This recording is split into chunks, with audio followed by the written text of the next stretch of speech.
আসসালামু আলাইকুম, welcome back to travel with Tahmina. ভুটানের সবচেয়ে সুন্দর পারো শহরের গল্প নিয়ে হাজির হলাম। তো গত পর্বে টাইগার নেস্ট ট্রেকিং এর একটা অভিজ্ঞতা অভিজ্ঞতা দেখিয়েছিলাম, আর আজকে পারোর ছোট্ট শহরটি ঘুরে ঘুরে দেখব আপনাদের সাথে। তো চলুন আমরা আজকের পর্বটি শুরু করি। রিসোর্টটা ছিল খুব আপে থেকে আমরা জাউনের যে শহরটা আছে পারো, সেখানে চলে এলাম ট্রেডিশনাল ড্রেস পরবো বলে। তো আমি এখানে একটা অদ্ভুত বিষয় লক্ষ্য করলাম যে ওরা সবাই কিন্তু ওদের ট্রেডিশনাল আউটফিটগুলো পরে। তো আমি এটা ভাড়া নিয়েছিলাম 300 করে। তো এখানে যে মেয়েদের যে ড্রেসটা এটাকে বলে কিরা, আর ছেলেদের যে ড্রেসটা সেটার নাম হচ্ছে কোব। ড্রেসটা পরে আপনি যতক্ষণ ইচ্ছে ততক্ষণ থাকতে পারবেন। তো এই ড্রেসটা যেখানে ছিল তার সামনেই, সে দোকানের সামনেই আমরা পেয়ে গেলাম যে পারোর যে দুর্গটা, পারোর যে পারো জোন যেটাকে বলা হয়, এটা এখানে একটা টুরিস্ট স্পট। তো আমরা এখানে অনেকক্ষণ কিন্তু নদীর পাড়ে এই ড্রেস পরে ছবি তুলেছিলাম, অনেক রিলস ভিডিও বানিয়েছি। ওরা বলেছে দূরে যাওয়া যাবে না, কিন্তু এই আশেপাশে যতক্ষণ ইচ্ছা। তো আমরা বেশ কিছুক্ষণ এই ড্রেসটা পরেছিলাম, নিজেকে মনে হচ্ছিল যে ওদেরই একজন। তো ওরা কিন্তু ওদের কাজের জায়গায় ওদের এই ড্রেসগুলোই পরে, এবং এটা খুব আনন্দের সঙ্গেই পরে। বাচ্চারা স্কুলে দেখলাম স্টুডেন্টরা ওরাও এরকমই পরে। তো আমরা এই যে ব্রিজটা দিয়ে, এটা হচ্ছে পারোর একটা নদী, চলে যাব এখন সেই দুর্গটির কাছে। তো যাওয়ার পথে অনেক সুন্দর সুন্দর দৃশ্য পাহাড়ের, নদীর উপভোগ করা যাবে। আর এই যে দুর্গর পাশে আমি অনেকক্ষণ হাঁটাহাঁটি করলাম, আর মনে হচ্ছিল আমি দুর্গের রানী যেন। তো এই জোনের ভিতরে আমরা ঢুকলাম না সেদিন। ঠিক আছে, ভাবলাম যে আর এটাতে টিকিট কেটে যাব না, বাইরে কিছুক্ষণ উপভোগ করলাম। তো এরপরে চলে গেলাম পারো এয়ারপোর্ট। এই এয়ারপোর্ট দিয়ে কিন্তু আমরা এসেছি, এখানে ল্যান্ড করেছিলাম। তো আজকে আমরা একটা ভিউ পয়েন্ট থেকে এই এয়ারপোর্টের সুন্দর দৃশ্যগুলো উপভোগ করছি। দেখেন তো চারিদিকে কি সুন্দর পাহাড়, পাহাড়ের মাঝে ছোট্ট একটা রানওয়ে। আমি যেন হারিয়ে গেলাম একটা অন্য জগতে। অসম্ভব সুন্দর একটা দৃশ্য। যদিও অনেক বাতাস দেখা যাচ্ছে, কিন্তু অনেকই ঠান্ডা ছিল। তো আমরা কিছু শপিং করার কথা বলাতে আমাদের গাইড আমাদেরকে এই ক্যাফেতে নিয়ে এসেছিল। মেবি এখানে এসে ওরা হয়তো কিছু কমিশন পাবে, কিন্তু আমরা এটার ভিতরে যখন প্রবেশ করলাম পুরাই ডিসঅ্যাপয়েন্ট যে এখানে তেমন কিছু কিন্তু নেই। সবই ওদের এমন কিছু, আমাদের কেনাকাটার কিছু নেই। তো আমরা ওদেরকে বললাম যে আমরা এরকম মার্কেটে যেতে চাই না, লোকাল মার্কেটে নিয়ে চলো। তো এখানে কিছু অর্গানিক জিনিসপত্র আছে যেগুলো প্রচণ্ড দাম। আমরা শ্রীলঙ্কায় গিয়ে এগুলো কিনে একবার খুবই ধরা খেয়েছিলাম। তো আমরা তাড়াতাড়ি এখানে আর স্টে না করে বের হয়ে গেলাম। তো ওদেরকে বললাম যে নিয়ে চলো আমাদেরকে তোমাদের লোকাল দোকানগুলোতে। চলে এলাম ওদের মার্কেটের সাইডটা। তো এই জায়গাটা আমার খুবই ভালো লেগেছে। এরকম আমি তিব্বতে একটা মার্কেট এরকম দেখেছিলাম একটা ভিডিওতে। তারপর লাদাখের মার্কেটটা কিছুটা সিমিলার আমি ব্লগে দেখেছিলাম। তো আমার ইটিনারিতে মিউজিয়াম আরও কিছু জায়গা ছিল, তো যাইনি, কারণ একটাই কারণ, একটা টিকিটের দাম অনেক বেশি, তারপর আবার ভিতরে ভিডিও করা যায় না। এই কারণেই আরও বিশেষ করে ঢুকিনি, যে ভিডিও করা যাবে না, এত টাকা টিকিট। তো ওরা বলছিল এইটা নাকি ওদের সবচেয়ে বড় মার্কেট। আমরা এখানে এই চারপাশে যতগুলো দোকান আছে, এখানে ক্যাফেটেরিয়া ছোট আর মার্কেট, সেরকম বড় কোনো শপিং মল বা কিছু এরকম না। তো আমরা একটা প্রথম দোকানে ঢুকে গেলাম। ঢুকে অনেক ম্যাগনেট, চাবি রিং দেখলাম। এখানে সব কিছু যে শালগুলো দেখছেন এগুলো কিন্তু প্রচুর দাম। তো এই শালটা একটু ডিফারেন্ট ছিল, যে আমার ফ্রেন্ডের খুব পছন্দ হয়েছিল। আগেও একটা জায়গায় দেখেছিলাম, ওখানে 4000 টাকা ছিল ভুটান কারেন্সি। তো এখানে তার চেয়ে একটু কিছুটা লোকাল মার্কেট তো কম পাওয়া গেল, তো সে নিয়ে নিল। তো আমরা সেম এই শালটা কিনেছিলাম। প্রচণ্ড ঠান্ডা লাগছিল, বাতাস ছিল। এটার প্রাইস খুব একটা বেশি না, 450 রুপি, ভুটান কারেন্সি। তারপর আমরা মার্কেটে চারপাশে ঘুরে দেখলাম সবই একই, ওই সুভিনিয়র আর সুন্দর সুন্দর শো পিস, শাল, এর চেয়ে বেশি আর তেমন কিছু না। তারপর আমরা কফি খাবো বলে দোকান খুঁজছিলাম, কফি শপ। তারপরে মাইন্ড চেঞ্জ করলাম, ভাবলাম যে না, কফি খাবো না। তো আমরা কিছু সুভিনিয়র দোকান ঘুরে আইসক্রিমের দোকান খুঁজে বের করবো ভাবলাম। তো এই মার্কেটগুলো ঘোরাঘুরি করে তো আমরা চলে গেলাম আইসক্রিম শপে আইসক্রিম খেতে। তো এত সুন্দর লাগছিল, ছোট্ট একটা ছিমছাম একটা দোকান, যেটার পাশে পাহাড় দেখা যাচ্ছে, আকাশ দেখা যাচ্ছে, ঠান্ডা ঠান্ডা বাতাস।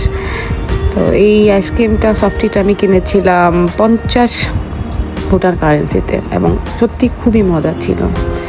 এরপর আমরা চলে এলাম আমাদের রিসোর্টে এসে মানে ততক্ষণে মানে ঠান্ডা আরও বেড়ে গেল, তো খুবই বাতাস।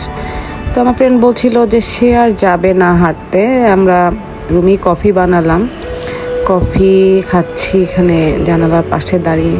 মানে আমার হচ্ছে যে এরকম একটা মুহূর্তের জন্য আমি অনেক দিন যেন অপেক্ষা করেছি। তারপর আমি ভাবলাম আমি একটু হাঁটতে যাব, নদীর পাশে যাব, নদীর ধারে একদম যাওয়ার ইচ্ছা ছিল, পারো নদীটা একদম কাছে গিয়ে নদীর পানির পাশে যাব, যদিও নদীতে পানি খুব একটা ছিল না। তো এই দেখেন, এই জায়গাটা ঠিক ছিল আমাদের এই রিসোর্টটার সামনেই, একদমই ফ্রন্টে। তো এত ঠান্ডা ছিল আমি আলামতে ভুলে গিয়েছি। আমরা এক্সপ্লোর করতে বের হয়েছি পারো সিটি, প্রচন্ড ঠান্ডা, হাতা হিসে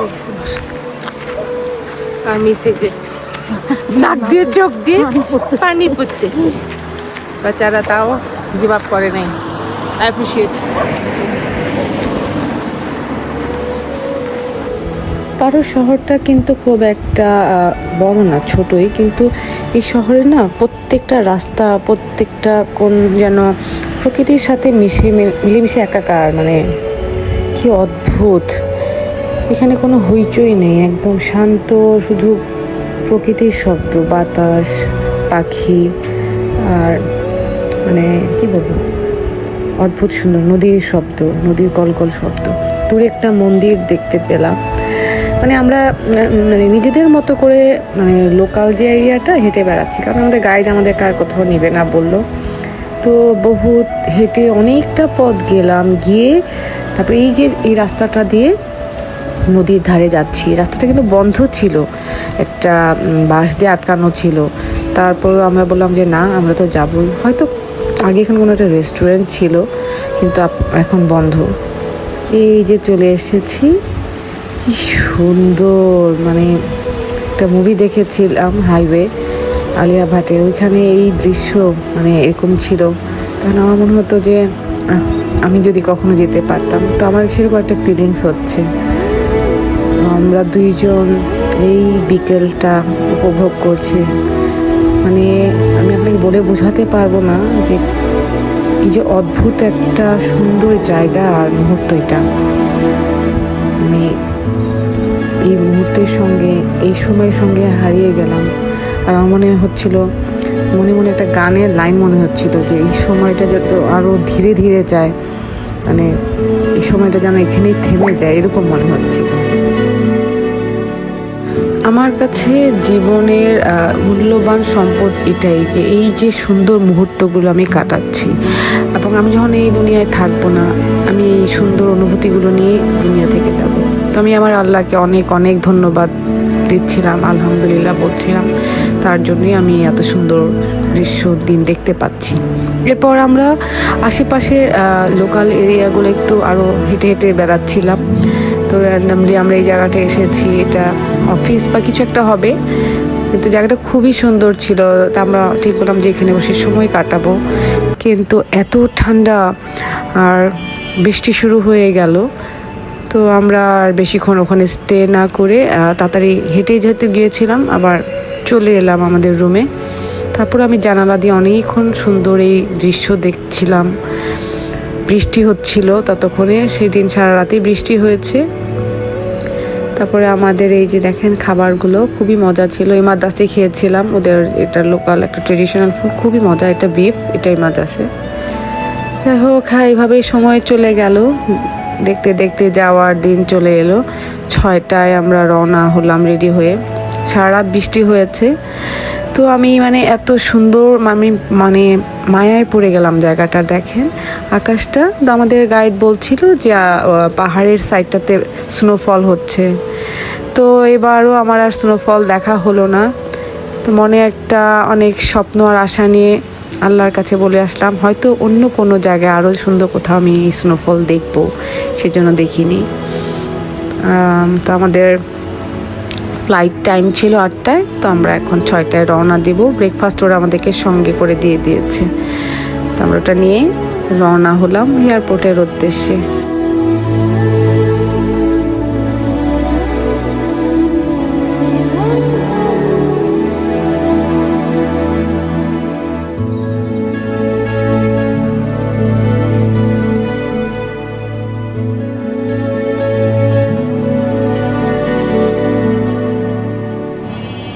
বারবার পিছিয়ে ফিরে তাকাচ্ছি, মেঘের ভাঁজে ভাঁজে পাহাড়, শান্ত এই শহরটা যেন বলছে বিদায় দিতে চাচ্ছে না। কুয়াশা ঢাকা এই সকাল, মানে মায়াবী, মানে একটা অন্যরকম কষ্ট ফিল হচ্ছে যে চলে যাচ্ছি। কিন্তু আবার মানে মনে হচ্ছে যে না, হয়তো আবার আসবো এই সুন্দর জায়গাটা। দেখেন পাহাড়গুলোতে কি সুন্দর মেঘ জমে আছে। ধীরে ধীরে সূর্য উঠছে, উদয় হয়ে যাচ্ছে, আকাশে একটা আলোর আভা। বেশি দূরে না, কিন্তু ছোট্ট শহর তো, এয়ারপোর্টে আসতে আমাদের 15 থেকে 20 মিনিটের মতো লেগেছে। চলে এসেছি। দেখেন খুবই একটা দূরে ছিল না, কাছেই ছিল এয়ারপোর্টটা। জীবনের ক্লান্তি থেকে, কোলাহল থেকে, দুঃখ কষ্ট থেকে যদি মানে একটু ভিন্ন রকম অনুভূতি পেতে চান, তবে অবশ্যই ভুটানে ঘুরে যেতে পারেন। অনেক ভালো লাগবে, ভিসারও কোনো ঝামেলা নেই। এবং আশা করি প্রকৃতির প্রেমী হলে অবশ্যই অনেক অনেক ভালো লাগবে। এই যে ভুটানের এয়ারপোর্টের এন্ট্রি করলাম আমরা। তো এই যে এই রাস্তা দিয়ে হয়তো যাইনি যেদিন আমরা অ্যারাইভেল করছিলাম, এটা ডিপার্চারের পথ। তো এই যে এয়ারপোর্টে চলে এসেছি। তো আমাদের যে গাইড, ওর নাম কিনলে, আর ড্রাইভার যে ছিল তার নাম দার্জি। তো ওরা এসেছে, আমাদের অনেক হেল্প করলো, আমাদের মালপত্রগুলো তুলে দিল। ওরা খারাপ বলছি না, কিন্তু মানে ওরা একটু খুব কমার্শিয়াল ছিল আর কি, যেটা আমি আশা করিনি। Subscribe travel with Tamina. Thank you. So কিনলে আবার আমাকে সাবস্ক্রাইব বললো যে ট্রাভেল উইথ তাহমিনাকে সাপোর্ট করো। তো আপনারা আমাকে নতুন হিসেবে সাপোর্ট করতে পারেন। তো যাওয়ার বেলায় আবার একটু মায়াও লাগছিল, এতদিন ওদের সঙ্গে ঘুরলাম, ভালো ছিল, খারাপ না। তো আমাদেরকে অনেক হেল্প করলো, ট্রলিটা অনেক দূর দিয়ে আসলো। তো অ্যারাইভেলটা যেরকম সুন্দর ছিল, ডিপার্চারের সাইডটাও কিন্তু অনেক সুন্দর। তো finally going back to home ইনশাল্লাহ। কেমন একটা চাপা ব্যথা অনুভব করছি, মানে একটা কষ্ট যে আমি ছেড়ে যাচ্ছি, কিছু একটা ফেলে যাচ্ছি, এই সুন্দর শহর, এই পাহাড়। তো চলে এলাম ভিতরে। এসে ভেবেছিলাম আমরা হয়তো সবচেয়ে প্রথম, কিন্তু বেশ লম্বা লাইন হয়ে গেছে ততক্ষণে। তো সব ফর্মালিটিস ডান করে ভিতরে চলে এলাম। তারপর ভিতরটা ঘোরাঘুরি করে দেখলাম অনেক সুন্দর একটা এয়ারপোর্ট, ছোট্ট ছিমছাম, আবার একটা লাইব্রেরি আছে, অনেক ক্যাফে আছে। তো টাইম তখনও হয়নি, তো আমরা নাস্তাটা ওখানে বসেই খেলাম। তো এরকম করে সময় স্পেন্ড করার পর আমাদের গেট ওপেন হলো। একটাই গেট, ছোট এয়ারপোর্ট তো। পরে সবাই আবার তাড়াহুড়ো করে লাইনে দাঁড়িয়ে গেলাম।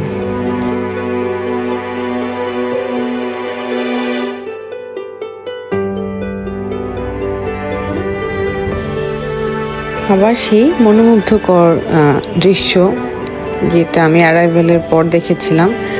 তো চারদিকে পাহাড়, আর আমাদের প্লেনটা দাঁড়িয়ে আছে। তো আমাদের সময় হয়ে গেছে যাওয়ার। এই সুন্দর প্রকৃতি ছেড়ে যেতে ইচ্ছে করছে না, সত্যি কথা। বাই বাই ভুটান, ইনশাআল্লাহ সি ইউ সুন।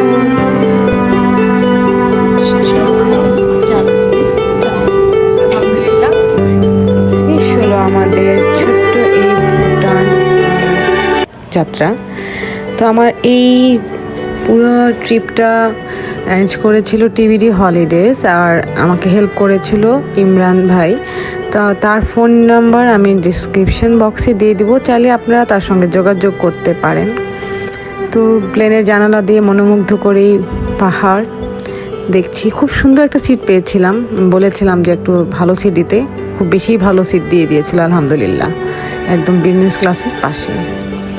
তো উড়ে চললাম বাড়ির পথে, আর মেঘের ভিতর দিয়ে দেখতে পাচ্ছি সেই সুন্দর পাহাড়, বরফের সাদা বরফে ঢাকা, সাদা মেঘ।